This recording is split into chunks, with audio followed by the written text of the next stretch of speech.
الحسن العبقى فالورد تضوى واعتنقا حسن يا رب لنا الخلقا طهره فلا يحوي نزقا أدفيت على الحسن العبقى فالورد تضوى. Yang mana cara ampuh untuk meninggalkan kebiasaan yang buruk? Cara ampuh untuk meninggalkan kebiasaan buruk, tinggalkan tempat buruk, berhijrah. Yang hana tak hijrah, han mungkin meninggalkan kebiasaan buruk. Kebiasaan buruknya bahkan gara-gara ngon sabar bilik yang jelas, minah bilik.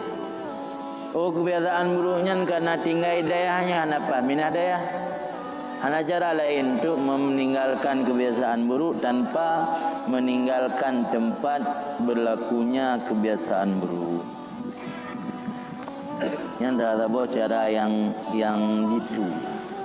Tapi dia tanya berada dalam lingkungan, tanya berada dalam komunitas buruk, tanya berada dalam lingkungan yang buruk. Cara untuk hindari atau buruk payah. Cara aja ke berhijrah minah lain. Beda hidup basar.